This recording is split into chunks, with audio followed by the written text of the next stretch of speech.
Welcome to Full Scope, a podcast designed to analyze the games that we love, the headlines of music, and the movies we can't forget. I'm your host Wellington Burns, and I'm joined by a special guest, longtime guest and friend of the show, Alex Hampton, host of Momentum Media. Thank you so much for being on, man. No problem. Well, I love when we do these things, so I can't wait to get into it. Yeah, I literally see you at church. You're visiting church, and I'm in the hallway, and you're saying, "Hey, you see Sinners yet?" And I was like, "That's the guy I need to have on the podcast." I was looking for a guest. I was like, just searching who can I get? Because I gotta talk about this movie with somebody, and you're the Hmm. perfect one to have it on. And Hmm. obviously, to start with, we're doing an exclusive review of Sinners. Spoilers will be filled in this one, so if you haven't watched it, like hit the like on this episode, but pause it, go to the movies because you're gonna want to watch this movie full. You don't want to hear any spoilers before you watch this type of film. But to start with the overview, this is a 2025 American musical horror film produced, written, and directed by Ryan Coogler. Set in 1932 in the Mississippi Delta, the film stars Michael B. Jordan in dual roles as twin brothers who return to their hometown to start again, only to be confronted by a supernatural evil. The film co-stars Hailee Steinfield, Miles Caton, Jack O'Connell, Wumi Musaka, Jamie Lawson, Omar Miller, and Delroy Lindo. And man, it's such a and also to get to the budget had a 90 to 100 million. Um and man, when I first saw this film, I saw it by myself in IMAX. I think this is one of the first films in IMAX I've ever seen. And bro, it I needed multiple viewings to fully understand what I was watching. It's one of those movies I really kind of needed to take it all in. And I think there's obviously a lot of hidden messages that are thrown at you as we kind of, I think, even see with Preacher Boy. His dad is the pastor. He doesn't want him to play the blues, but Preacher Boy, Sammy, he wants to play it because he's like, this is my freedom. Like this is what gets me out. Like I've been working, I've been picking cotton all day. That's what I want to do. And I think Ryan Coogler is just he's a transcendent director. Like this is that type of film. It's like, oh, this guy is transcendent. It's not even just like he's really good. It's like he's a different type of mastermind. And I think this is also like just to get to some of my like initial thoughts. To me, this was Michael B. Jordan's best acted role I've personally seen him in. I think he's had a lot of great performances, but this one took the cake for me. But what were kind of your initial thoughts when you first saw this movie? Ryan Coogler knows how to set up a scene, man. Yeah, I love the scenery. The biggest thing I loved about this movie was the music. Music was amazing. absolutely. The characters were phenomenal. And I know it's set back in the I want to say 30s. the 30s, but it has such a 30s but modern tone to it that's so relatable. Um, where you see two twin brothers come back to town just wanting to open up a club Yeah, for their essentially for their community. I love the direction of what Ryan Coogler was trying to tell. And by the way, just a side note, Ryan Coogler is probably one of my favorite black directors, but just favorite directors to me. And this is just my opinion. That's why I said side note because of his track record, not just because of this movie. hmm. I would say he's up there with a Nolan. Wow. And then once whenever his next project comes out, whatever The X Files. Yeah, the X Files or Panther 3 or yeah, whatever he decides to do next, if it's good as good as this or better, he's inching closer to Scorsese and Spielberg because I was gonna ask that because I think he's in a he's it's like it's not even like your peers. You're not like you're like getting into like historical, you know what I mean? Like, and that's what I was thinking. Like, he's kind of getting to historical categories. yeah, I think once because Spielberg, like the reason why I would consider Spielberg probably one of the greatest directors of all time is because he's literally dipped his toe in almost every genre of film. Yeah, Ryan, he's, and I would say stick with what you're good at. Every film, including Black Panther, is that genre black centric very individual film focusing on the main character and the supporting yeah, characters around it. When you yeah. look at Fruitvale Station, when you look at Creed, the first one, Mm. then Black Panther and even Black Panther 2 and now this, it's like, wow. He knows how to tell a story. He knows how to put his characters in place, and he knows how to articulate um really good scenes. And again, my favorite thing about this movie was the music. He really dove deep into Oh the yeah. aspect of the music, and in itself, the music was a character. So I It really was. enjoyed how he put everything together. Phenomenal director. Mhm. Um, there's so much more I'm going to say about this film, but in terms of how he was able to put this original story together, I enjoyed it.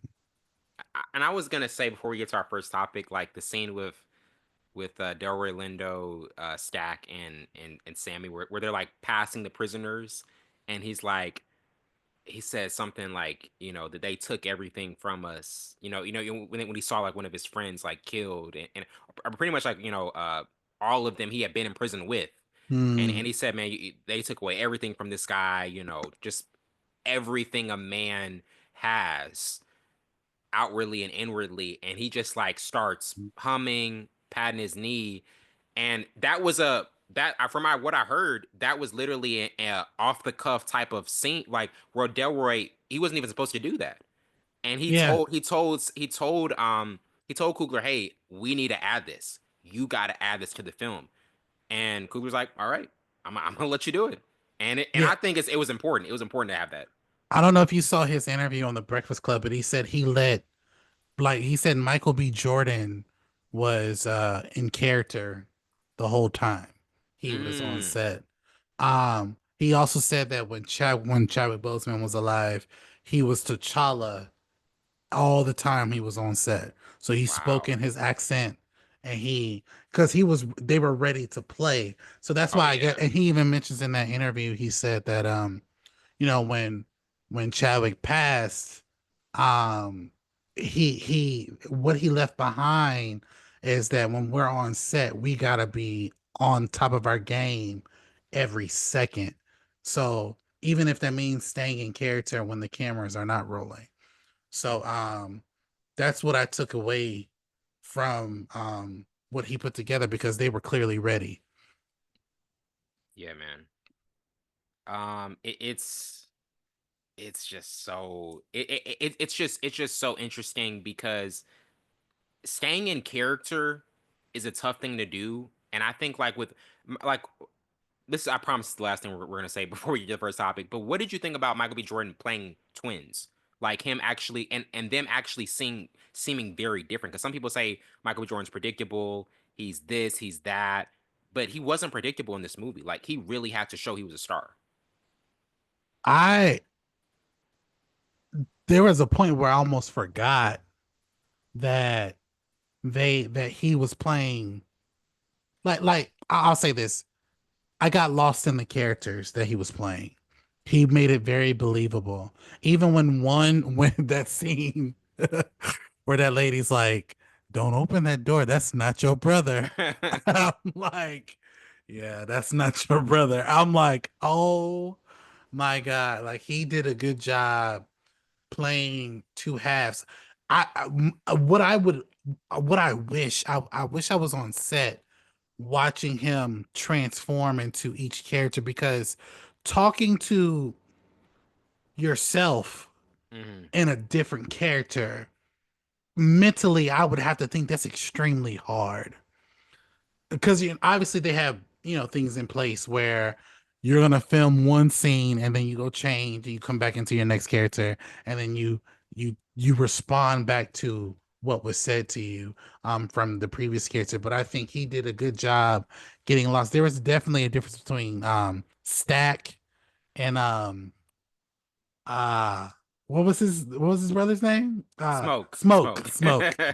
Yeah, so it was definitely different. And I will say, maybe it's because I've been watching a lot of Ryan Coogler interviews lately. Uh, I see a lot of Ryan Coogler's language in Stack, and because how his personality is talking, I just I see it, I envision it. So it was a pretty good portrayal. It really was, man. First topic, got to get to it. From 1 to 4 stars, what would you give it? I gotta give this 4, man. I gotta give this 4 stars, and the reason I'm gonna give it 4 is because I think it checks so many boxes when it comes to, because I'm not really a horror, and I don't even think you probably know more about horror than I do. I wouldn't even say this is a traditional horror film, right?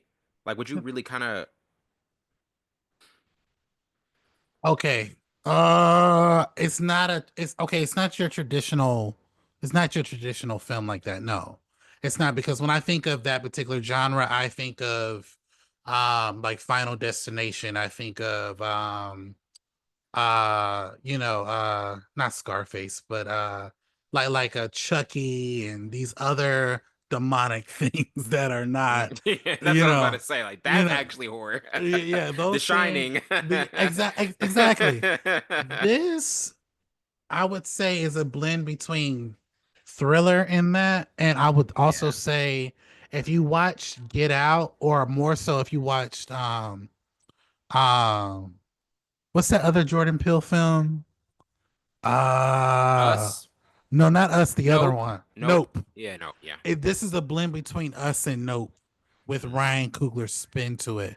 And plus Jordan Peele, I believe, was an executive producer on this film, I believe. mm. I could be wrong. Um, so I wouldn't call it that. It's definitely not that, but I will say because of the subject matter of this particular film, it did affect my score. Um, Again, before I say my score, I'm probably going to get canceled for this, but I'm being honest. Um, I told you when I saw you in Pensacola, I said I had to watch it again to get an understanding of where Ryan Coogler was coming from. Mm. And because I study film and he's one of my favorite directors, and he put out a magnificent film, like from a film standpoint, it's a 4, obviously. But because of the subject matter that it dives into, I'm sorry, Will, but I have to give this a 2. I have to Wait. cut this in half Dang, no. because he and anybody who's watching this, he's basically saying, and I would like to know if my interpretation is wrong, and I would like to know if this is what he truly believes, but he's basically saying that um witchcraft and demonic spirits and all of that, that's more beneficial to black people than Jesus is. Now I get it, and I Mm. get it. You're saying that white people took the gospel and used it And kind of against made it us, made it against, yeah. made it against I. So I can Yeah. understand why, from a historical or Historically, I see what story, he's saying. Yeah. yeah, historically, I can see where he's coming from. Mm. But I would think from a, and I get it, it's the 30s, so not Yeah. everybody's perspective is a little bit more evolved in say 2025, right? But I You would would almost still, have to go against history to like make it seem that he's not saying. You know what I mean? Like, it's almost like you right, would have to like flip history and make it right. seem. But my problem is, I would still think that even someone in that supporting cast would have a problem with that thought process. Because if history can tell you, demonic spirits have never been on the side of black people at all, or anybody in that matter. And it kind of plays out because you're seeing these vampires kill each other, or not kill And each it's other, and kill it people. almost gives you a sense that he's saying like black people are more prone to fall into demonic traps than white people are. You know what I mean? Sometimes Right, and I don't know if and yeah, and I'm I not necessarily agree with that, because like growing up, and I'm just being honest, the people who were into that were white people, people who did not look like me. I didn't find a lot of black. I mean, I'm not. That's not to say that it's not there. I didn't yeah. find a lot of black people who were into like that type of stuff. That's why I was actually kind of disappointed in the stance that he took, because from a personal level, I disagreed with it. And I feel like there's a lot of black people who do disagree with that. Like, I get it that we've always had the blues. Okay, yeah, but at the end of the day, I don't know too many people who've prayed to someone other than Jesus, and it's worked out for them. You know what I mean? Like but again, I get the sentiment, and like I said, the movie is phenomenal, but because of where he's taking a stance in, I have to cut my score in half, bro. I have Yeah. to. Like that's just, and maybe it's because of And my it my is. personal I do want to views. say. I do want to say. I mean, we do have to talk about the elephant in the room. Is this has been Mm-hmm. a very controversial film. Especially, Mm-hmm. it really has been. Mm-hmm. For those, especially for Christians. We're both Christians, and it's hearing some of the sentiments is almost like I'm more so talking about it from a film sense, and I see what you're talking about it from. You're talking Mm-hmm. about it from like just a morality sense about like what messages is spreading to some people. Because I heard some people say like they've kind of been affected by it in a negative sense, Right. just because it's kind of like man, like two brothers go into a juke joint one night, and after that they never one never is one's done. He's a vampire for the rest of his life. And that's kind of like what message is that sending. But I also think some white horror directors get passes more than I think Coogler. I think because of the subject matter and especially the fact that he's using sinners on a Easter weekend. You know what I mean? Mm. Like the timing was just kind of, you know what I mean? Right, The right, timing was right, just kind of like, whoa, what are you doing?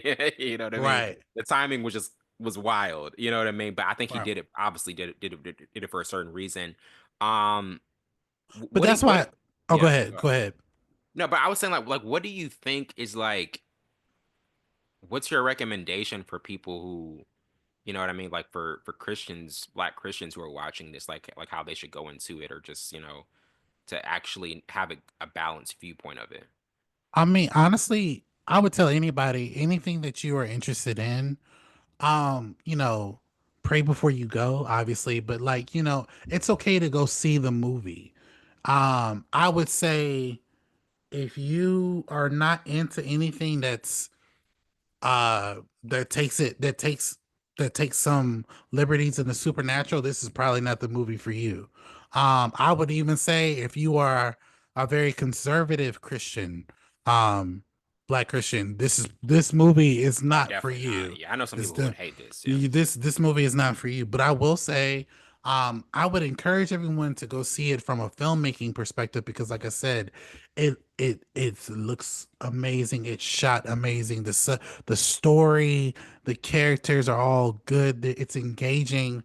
It's the subject matter, and that's why I said I would like to know what his Thought process or his perspectives, mentality. You know his what I mean? intention, his more so his intentions, Yeah, yeah. because I personally don't believe even back then in the 30s, black people felt that way.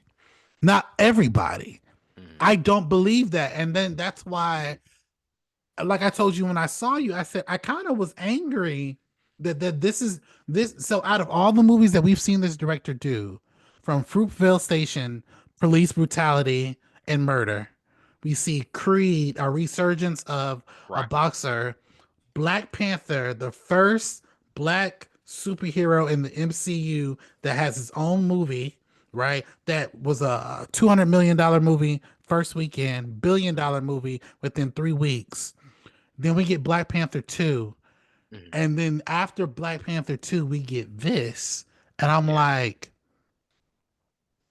I mean, again, phenomenal filmmaking.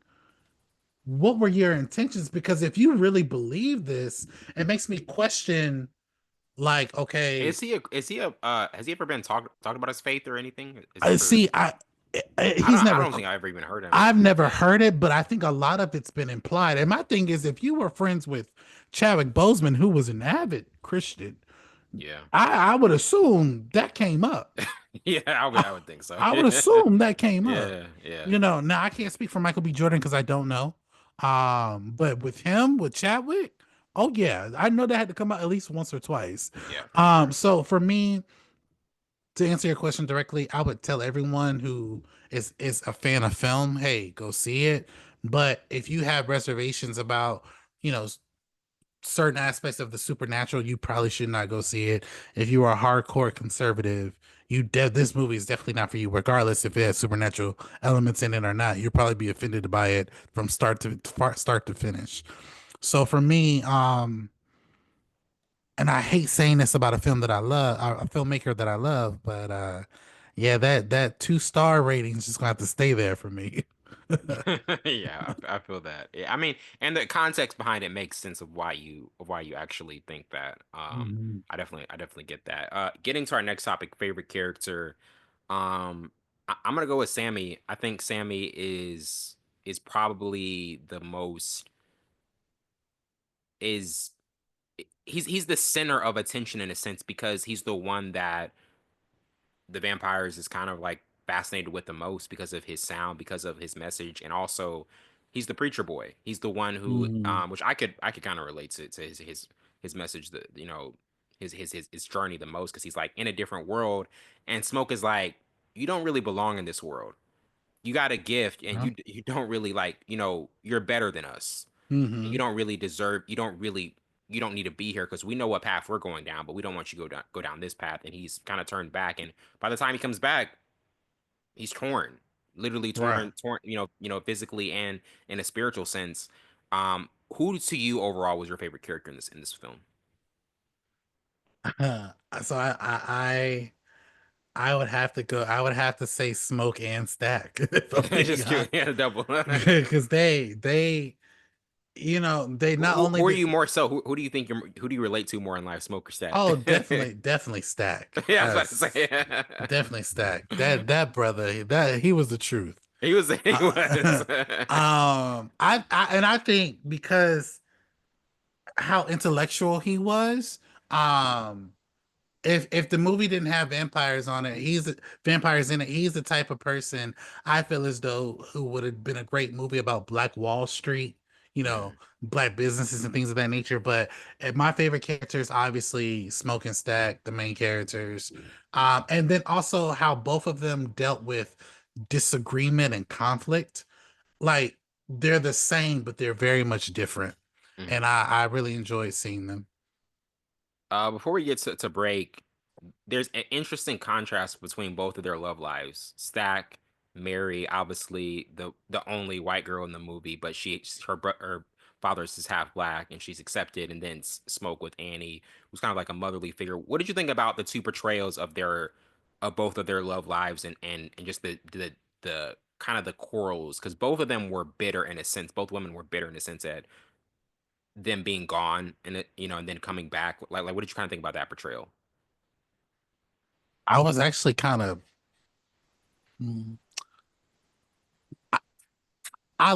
so I like the portrayal because of the fact it's a form of realism. Um, the fact that I think it was Smoke with the white woman, right? No, Smoke was with Andy, the Annie, black, and then Stack was That with was the white woman. Mary. Um, I didn't feel like him and Mary were compatible, not because of the race, Yeah, but just it seemed like their they were really like it was almost like passive aggressiveness. You know what I mean? Yeah, exactly like they were only together. for I physical don't reasons. well, obviously Yeah, that, but like I more was gonna so like say. it was like kind of a rain, like it kind of seemed forced, like it wasn't. Yeah, and then It because she even said like your mother, you didn't come to my mother's wedding and my mother's funeral. My bad, my mother's funeral. Yeah, right. So it didn't really seem like he loved her, and he only wanted her for a specific reason. So, yeah. but overall, Smoke Annie kind of felt more like something was there. I mean, right. they had a kid together. So, I mean, obviously, it's Yeah, deeper. you felt the chemistry, and with Yes, yes. them, I did not feel the chemistry, and I think maybe Ryan Coogler was trying to show us that even in these different relationships, the chemistry is going to look different. But with Stack and his wife, I didn't feel as though that there was ever any chemistry, even in their I think he physical was clearly. act. I think he was. Like, Yeah, I think he was clearly saying a message. He was talking about he was sending a message to interracial relationships. right. That was so clear to me what he was Right. doing. And then what I seen, I don't know if you've seen, I don't have Twitter anymore. Yeah. My Twitter got hacked. So if Oh, you okay. see my Twitter on there, it's not me. It's not okay. But I saw on Threads, because I've been on Threads ever since it came out. Someone posted that very scene of not the actual scene, but like a screenshot of them interacting, and someone said, "This is Michael B. Jordan's real life. He, he's That's he he crazy. dates nothing but white women," and that I'm like, Hey, y'all dude, going at brother. Y'all going at the brother. I mean, he was with Lori Harvey for a little bit, so we got to give him that. exactly. I was like, the last girl that He I was with know like, of was Lori Harvey, right? yeah. But yeah, But man, they be going at MBJ for his choice and selection, because yes, black women love Michael B. Jordan. yeah, they do. Yeah. I do want to say this. What did you think about? Was there any other character? I mean, Delroy Lindo's performance was, I think it was masterful. He was the humor, but also that experience, Hmm. that lifelong experience about, hey, I know what the blues is. He Hmm. even told Sam, like, you can't play that yet. Like, you haven't Hmm. earned the right to play that yet. Like, I know what it means. Like, was there any other character in the film that you thought was maybe an underrated part of the movie? Not really. I love Haley Steinfeld's character, but She was other than great. that, She was great. she was great. I mean, she walked in and she's like, she said, "Boy, get out of my face." I was like, "Oh," she said, "She's trying to come to the cookout." Yeah, she was definitely dope. I hate how they did her as a. Oh, I mean, my thing is I Stack. hate. Like, why would Stack let her go back? I mean, I don't know if we're talking about the same thing, but I hate the fact that Stack literally let On her without him going. I mean, he could have went out. He should have went out with her if you're gonna, like, exactly. Like you we're referring to the same thing. Yeah, yeah, I did not like that, but other than that, the supporting cast didn't take me out of the movie, which I really enjoyed. I was actually focused on the story as it was, conveying, but as far as any other character sticking out, I think this movie did a good job surrounding the genesis of the story of Stack and Smoke. yeah, absolutely. We're gonna take a quick break and we'll be right back.